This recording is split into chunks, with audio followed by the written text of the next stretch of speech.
In today's video, I'm going to teach you how to clear your server cache and reset your Cloudways server.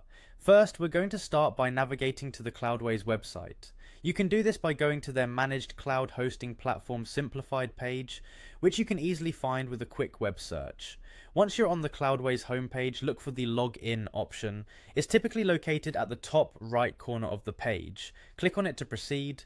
You'll need your login credentials, so make sure you have those handy. If you don't remember them, you might want to reset your password before we move on. Once logged in, you'll be directed to the Cloudways dashboard. This is like your control center, where all the magic happens. Here, you want to look for and click on My Servers. This option will display all the servers associated with your account. If you manage multiple servers, make sure you select the right one for this process. After selecting your server, you'll see various management options. For now, you want to focus on the Manage Services section.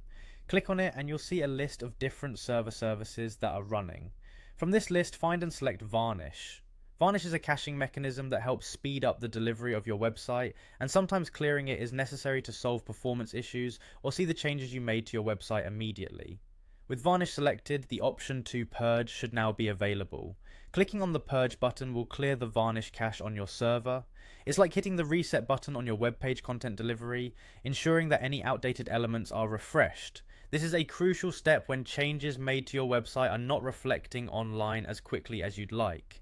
Now stay within the Manage Services section because we'll be moving on to Apache next. Apache is another vital component of your server, handling your web traffic. Click on Apache to select it, then look for the option to restart. Clicking restart will reboot Apache and is often needed after purging the Varnish cache, ensuring that any potentially stuck processes are cleared out. And there you have it, you've successfully cleared your server cache and reset your Cloudways server.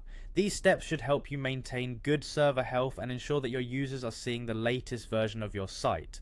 Remember, routine maintenance like this can help improve your website's performance and speed. Thanks for watching, and don't forget to subscribe for more tutorials like this. If you have any questions or need further clarification, feel free to leave a comment and we'll get back to you. Happy cloud hosting.